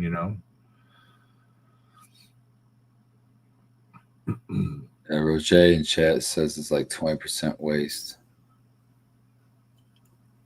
Like you're saying, it doesn't look like you're getting a lot of head pressure there. It's only coming up a couple inches or whatever, but as long as you're getting it up the hill, wherever you need to get it to. So then you can take that up to a cistern. Right. and then use gravity for water pressure. Just you know? multiple cisterns So on the property. Is that the waste on the end there that we're seeing the water coming out right there? I think this is the waste. Because I see the valve. I think the bottom was the waste there. We'll go back to that last picture though. Where did it go? It's Right in the middle. Isn't that the waste right there? Yeah, that would be the waste coming out. Because the other one looks like it was a big tube. Yeah. So I you think it'd just- be before this though. because the valve's right there. See that red Coming valve? in from the pond, right? It's coming in from the pond, and then it's. I'm not sure what that red pipe must be the outlet to go, up I think that's where it's pumping out. So I think that's that's like the. there. You go. Yeah, you're right. So it's That's the coming waste up valve. from the The waste. pond. So see, there's your bidet, the waste valve. There you Yeah. go. You can- You can just use the waste valve. I don't know what this what was that big tall chimney? That's the pressurized container. You need a pressurized, to keep that's like what keeps the thing going down, Yeah. Okay. But yeah, there's a 10-minute video on how to build it. French River Woodworks. I would have to say another very important mechanical flow device would be the Venturi. And it's very fun to make a Venturi, but once you can make a Venturi, you can like aerate and oxygenate your reservoirs, your compost teas. I have found with making compost tea, you might need a pump because you need so much oxygen.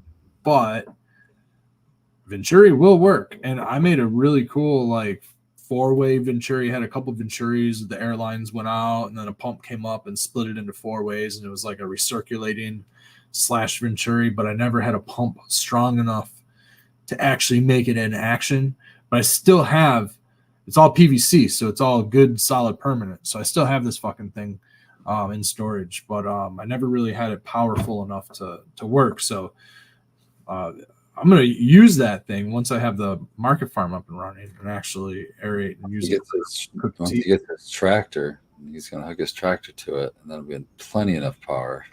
Yeah, there we go. It's like a tractor pump to it. Rum, rum, rum. I'll bubble up some tea. Yeah, Venturi. Pull up a Venturi since we're pulling up diagrams. That's one that everybody Those should. are cool because they suck in the air. Yeah, that one's cool. Yeah, as flow goes by, the vacuum created. It's super easy to make with a couple of different size fittings, a T valve, and reducer, and you might have to do some sanding to get the piece of PVC through the reducer. But you can make these very inexpensively. You can buy them. You can buy Venturis. Typically a flow pump, a little aquarium pump, usually has a hose and an air stone and shit with it. That's usually a Venturi as well. Aquarium power heads usually have a Venturi application to them, but yeah. So as you reduce the pressure, you create a vacuum. As the pressure is expelled out the other side, there's a reduction in pressure and creates the vacuum and pulls air. See, that should have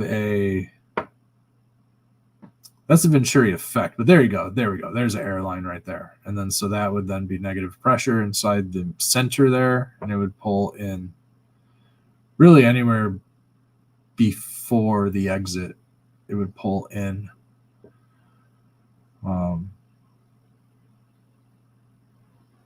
Or is it showing up and out with the second one? In would want to be. Well, I'm assuming delta H, these are forces. So this is H plus H. I would assume that this is going to get taken through here, and then this would be a balanced. Oh, like go their up. There's a good diagram straight up where it says air and fuel. Yeah, that's a good way. There's a carburetor. Yeah. One of the most common uses of a Venturi in application right there in a carburetor. That's So it's pulling fuel into the Venturi. mechanically. area. So a carburetor, what's really nice about carbureted vehicles is that you don't need a fuel pump. Well, They're nice on boom pipes too. If your gas, you can actually run if your gas tank is higher than your which really doesn't happen. I'm more or less thinking of an airplane engine, what I was trained on this shit with, but the with gravity fed engines, you don't need a fuel pump because lawnmower, any of that type of shit, right? And your gas tank's up higher, so you don't need a fuel pump on any of that type of shit because that Venturi effect, it just gets sucked right in. It's again similar to perpetual motion, except you need that initial swing to get it up and going, right? And you need fuel. I guess you need fuel. Fuel is the main limiting factor for that, but yeah, if you could have something creating fuel. What did I see? Somebody said something about. Oh, I saw something where a turbine engine and diesel, but that doesn't make sense because diesel needs compression. Turbine engines are incredibly interesting too. The way a turbine engine works, because it has blades in the front and blades at the rear of the ignition source. So once a turbine engine is up and running, it's kind of perpetual motion. Again, it needs the fuel source. But the exhaust of the turbine is actually what spins the fans of the intake, right? So yeah, there you go. So you have two sets of fans. The ignition is happening in the center, okay? And the explosion blows the force through the back set of blades, and those back set of blades are actually connected with a central driving arm. That goes to the front blades. Torque arm, whatever you want to call that. It goes to the front blades and spins the front blades. Now the front blades actually suck air into the engine and act as a compressor, and it compresses air. And it compresses air into the fuel chamber, where fuel is then mixed with compressed air and then ignited, and then kaboom out the back end, and then the process just perpetuates itself, right? It's a very, very, very awesome application. It's not how rockets work. Rockets work a little bit differently. It's mostly just explosion and thrust. But this operates by pulling air in. So when you're hearing an airplane coming at you and you hear the high pitch, that's the front blades. And as it goes by, you hear that's the back blades. So you can kind of tell which direction an airplane's coming at you by the pitch of the sound. Whether it's, are you sure that's not just I can't think of the effect, but like it happens the same way with the fire truck when it goes by? It's like wee woo wee woo wee. No, it's creating a different pitch as it comes by, because there's it would be the same if you were standing in front of the airplane and then walked around to the back of the airplane, same distance from the airplane, of course. I believe that, but if it's in motion where you're hearing, so you can hear the different. You hear it like driving up and going down. Yeah, kind of interesting to hear. We live real close to airports, so we get the Doppler effect. Yeah, right above us. You know, it might be the Doppler effect. Yeah, that's what I was thinking of. That's not what you're hearing with that. You're actually hearing the differences in the difference between compression and exhaust. With those, because the front is an air compressor, so you're hearing the air compressor operating, and then as it goes past, you're hearing it because you can stand this way and then you can turn around and stand this way. You can hear the same like focal point. Yeah. I like Roche's comment though. Check out your guys's. Red, do you see on your screen you on the bottom with Tara? Are you both on the bottom? Yeah, Tara's too. Look at your tapestries, how they blend together. Oh yeah, sweet. How fucking awesome is that? That's cool. Well, my tapestry came from Red, so that's perfect. Hell yeah. High five, Tara. Am I gonna get? Oh, it's yeah. this. There you go. Hold on. Yeah. Yeah. Baby, there we go. Yeah. Got touch tips. I got you. Spartan, I'm sure it would have been better. I got you, Spartan. Other way. You go the wrong way. Spartan and tickle your chin. Tickling something. I don't know. All right, I'm rolling a joint. I've been rolling a joint over here for a little while.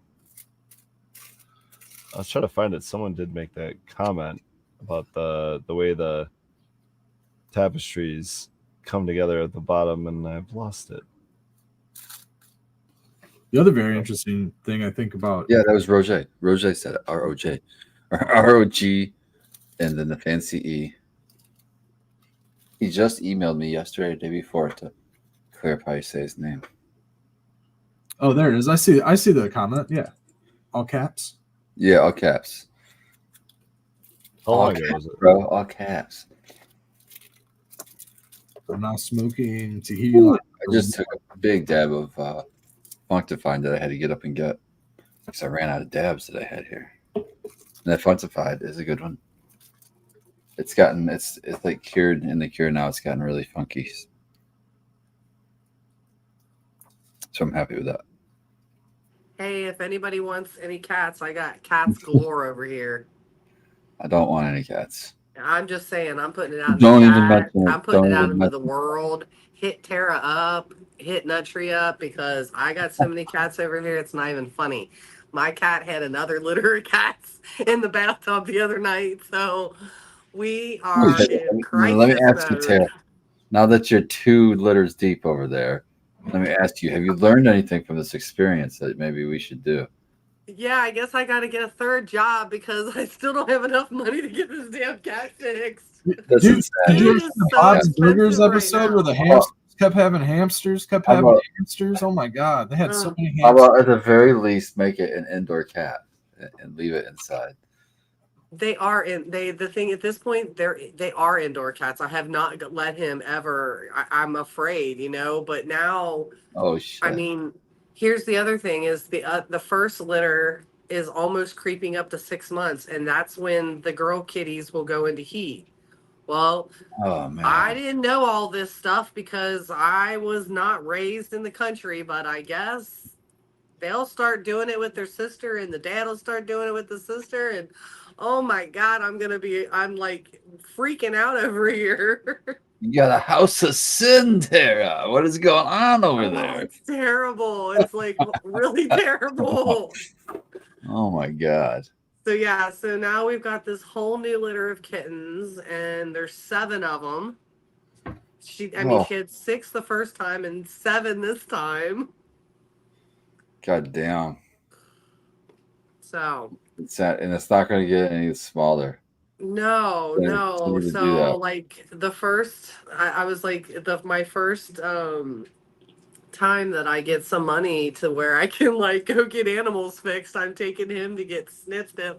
I said at work the other day, I was like, I wish it was like the damn, I think it's pigs, where you can put the little rubber band around their balls or something and they like fall off or something, or maybe that's a cow. I don't know. I don't remember. It works with pretty much everything, but it's not like super nice. I wouldn't say. No, but you can't Other do that to a cats cat, Aren't the It'd be difficult to find the balls like that. I think. Ugh. are any of the other cats males? So yes, that's the other bad thing. There's one girl cat left. See. Yes, one girl cat, and then there's 3 boys plus the dad, and then I don't even know what this new litter is.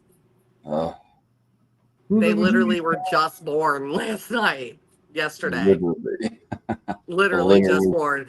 Troy was going to work, and he woke me up, and he's like, "Just want to let you know that there's kittens being born in the bathtub." I was like, congratulations, Grandma. okay. I was like, well, guys- you know what? I'm not getting up and helping her with this one. I was like, I'm too damn tired. I'm going back to bed. And I literally was like, fuck it. She's going to have to do it herself. And she was totally fine, I'm sure. She was totally fine. All the kittens lived, and we have 7 now. And here's the other thing. Then Troy said, this is crazy, but So just yesterday, or was it yesterday when they were born, or I can't remember. Gosh, my days were whatever? So National Black Cat Day, whatever day that is, was the day they were born, and 4 of them are freaking black. and the mother or the father are not black. So Wow. Chewy, you are not the father. She is getting He's like, do around. we Some need of to the go cats to are all Mike black? Lovitch? And I was like, no. You got a bunch of all black cats? There's 4 of them. 4 that of are them are all black. Yeah, and they were born on a Black Cat holiday or whatever. National Black Cat Day. National Black Cat Day. So Seriously, I'm gonna make- there's a whole we need- thing about it. We need to like Go to, Yeah, we're uh, gonna make a TikTok about this to go viral. Yeah. I'm gonna try to get rid of some cats. So yeah, there's It's almost Halloween. You'll yeah, I probably know. be able So to get rid all of the four are black. black, and then there's two that are kind of like a calico-ish, gray, white, tigerish. Same as the trait. father. Same as the father, and then one that's like tiger. So Red, I don't it's know if crazy. I don't know if you've noticed this, but Becca has mentioned it now twice in chat about how much she would like a cat. But she doesn't know how. I I'm don't thinking, know, man. I'm thinking in my head is like, Oh, I'm like, wait a babe, minute. I We got haven't. whatever he- you need he would here. learn. Ruben's got a new chew toy. He would learn. I got Brad, I got as a short friend, hair. I Brad. got long haired. I got He only gnawed on the fluffy. chicken for a little bit. He only took a little bit of flesh off the chicken and deep feathered her. And As your He friend, was- Red, I'm letting you know right now, you are allowed to turn to your loving wife and put your foot down and say, no, you're having a baby. We can just have a baby before we get any more things to our additions and see how we handle that before we get more things to I take will care say of. this: cat litter he is almost got a expensive. duck on the way home Oh, shit. like a week ago. Might have been 2 weeks ago. Make sure you get it fixed right He away. wanted me to stop at Tractor Supply. Make sure Yes, you get it please fixed. Everything we We're get gonna is getting we're gonna pull fixed Bob now. Barker right now. Please get your cat spayed or neutered. Can I just Otherwise, you What's end up that? like Gosh. Tara and Troy in crisis. Yeah, that's crazy. I like literally looked at him before and I was like, you realize we're in a crisis situation right now because this is just unheard of. What's gonna go on here? It's the never-ending stories what that is. I guess I am I had to so take care of Ruben. I'm so gullible. Oh, I had I was no gonna ask idea you about that Ruben. Too Ruben careful. had some yellow Oh balls. my. You know Damn. how one handle's Look at slower that than the other. squash. Hey, that's normal. Look at this. Oh, I love those. It's Those are my it's a favorites. summer squash, but it's a duploid summer squash. Isn't that I fucking cool? love Check it summer out. squash. They're so my It's a favorite. flower. Goodness, I love it. Nice. It's like a That and some little- olive oil little- with Dude, you gotta onion, hang that from garlic. the back of your Ooh. truck. Is that great or We what? gotta make it. We Yeah, gotta make hanging in it. the back of your truck. Yeah. I mean, look at this. I mean, who would have thought? Who would have thought? Look at these summer squash, guys. I don't know Sorry, if so I couldn't help still myself. watching, but he needs to make a meme out of Red holding that up and Tara saying, "I love those. I love those." Like I said, Oh, I Ruben do is like a summer neutered squash bad. so much. That zucchini. Oh, I want to saute some up right now. We got a small handle. Yes, Tara, I want to agree with you right there. We need to saute some of our summer squash. Use your new duck eggs to batter them. I just want to. My brother gave us a beeper collar. I'm just gonna say a beeper collar to work with Ruben with, and trade your summer squash for a cat. You can have the duplex. You can have the ball sack. The cat is a done deal now. I'll send you pictures, babe. I'll smuggle it to you. Text ya. Gotcha. He's been responding pretty well to this thing. That's awesome. He's learning what voice commands are actually meaning now, because most of the time our taps and smacks and like pinches and stuff, it just doesn't distract him enough. So we got this thing on vibrate mode, and it actually distracts him enough. So he's learning what voice commands are meaning, and it's like the like classical conditioning, like the idea of classical conditioning is like easy, like you can figure that out, but like the animal itself, the behavior of the animal is just holy fuck, dude. So like he has so much energy and his adrenaline is so high that he just gets into fucking go mode, and honestly the collar is the only thing that will like stop him from bite. It distracts him enough so that he switches off and goes, what the fuck? And then it's like, oh, I'm not supposed to do that. So now it's getting to the point where we can just hit him with the beep. We can hit him with the low vibrate. And he's like, I'm not going to mess with this. So now when he starts messing with getting bitey, we hit him with the vibrate and he goes, okay, I'll stop. And he goes off and he does something else. And we've only had it on him for 2, maybe 3 days now, and he's been responding like super Oh. fast to it. He's already getting, no, don't do that. And he was even responding to me, to him like going away from me. Like I was in the shop and he was like going to get into shit, and I was like, no, and I beeped him and he turned around. So he's like starting to figure out like his boundaries with this collar that otherwise he wasn't doing with just a voice alone. Like I would have to So you could physically probably train him to be around a cat then. yeah, possibly. He might actually be cool with it. He's Well, slowly this, picking up. this helps your decision, Rod. This cat comes with a 6-month guarantee. Within 6 months, if he eats her, she'll have another one to replace it with. It'll That's be a good totally fine. That is a good point. In 6 months, we'll have another one. It might take a few before you train them correctly, you know. We have a couple outdoor cats, a couple indoor. We have a bunny. Because our backyard's all blocked off. It got in somehow, and now it can't get out. So it's just we have a yard bunny. And Ruben doesn't like the yard bunny. It's You should mostly let Ruben inside there. Ruben will. The problem is we have so many trellises and shit. Ruben will destroy our. Your garden would be destroyed along with the He can rabbit. go in there in the fall and in the winter, but not this time of year. He's not allowed. Yeah. Once we have like some tunnels up, he might be okay. But yeah, the bunny is it's actually not doing any damage right now because everything's big. You know what I mean? And we have enough of it. He's cleaning up some of like the fallen tomatoes, the pears. I am a little disappointed because every morning I go to get fallen pears and the fucking bunny's on them, dude. And I've got a bowl of pears right here, a dehydrator full. I have a couple quart jars filled with dehydrated pears already. And I'm Nice. sitting on those fuckers like crazy, dude. Hey, watch out for bees and wasps too. They love I have I've already The bees and wasps get our apples a lot, especially if I'm running over them with the lawnmower. It's like a bird call for the bees, but a bird call for the chickens is when a pear thumps to the ground, bro. Dude, My whole flock comes running. They're just tick, tick, tick, tick. I haven't gotten a single pear yet. we're getting the good pears that got some bunny bites in them. I'll like look at the pear and maybe I'll bite the backside of the pear if it's got a bunny bite. Maybe, but usually I'm not fucking with it. If it's fallen and some bees are on it, I'll fuck with it. I'll usually eat what the bees haven't gotten, and I'll give that shit to the bunnies. Some of it just goes into the garden bed that's right there next to it, where there's a ton of volunteer pears popped up right now, and I'm gonna up pot those in the fall. And then the rabbits out there in your garden though. Yeah, well, they're creating a lot of bunny poop, so I'm enjoying. You're okay with them eating your regular vegetables and stuff? They're not getting into. There's nothing like leafy. They have gotten some Swiss chard, but they also didn't. They're not fucking with another Swiss chard. That's So cool. it's like, yeah, I mean, Literally early in the season, not recently, but early in the fall, I literally was on my back porch. I look over at my basket bed, and there's this fucking rabbit sitting there looking at me, just nonchalantly, just chewing. And I look at the leaf on one. I think it was a radish or it could have been, lettuce or something.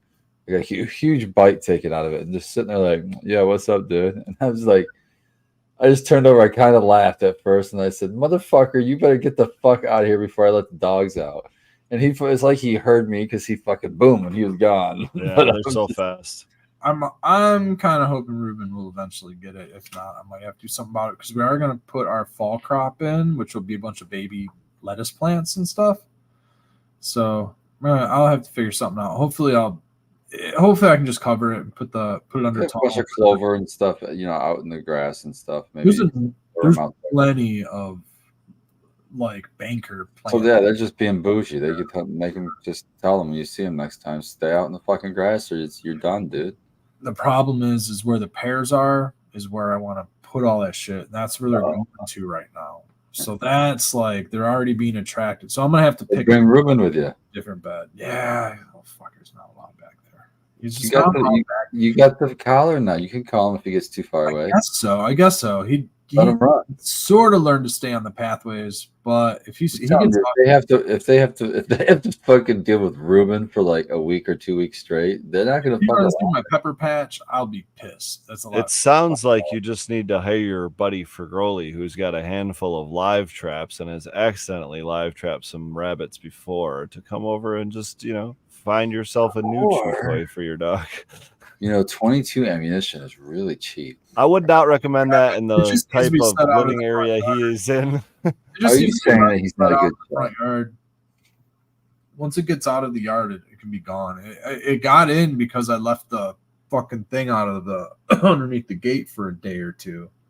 If you cook it low and slow in a stew, Rev, it's not that bad, Brad. I guess it's been grown naturally in our yard for like the whole year. It's eating good fucking organic food, bro. Yeah. He's gonna eat it all if you don't take care of him. All right, guys, that's the show. Anybody got anything else before? I guess Yeah, see you all at Gems and Genetics this next weekend. cloud cultivation. Cloud cultivation. / Keep growing. Must love and keep growing. Hell yeah.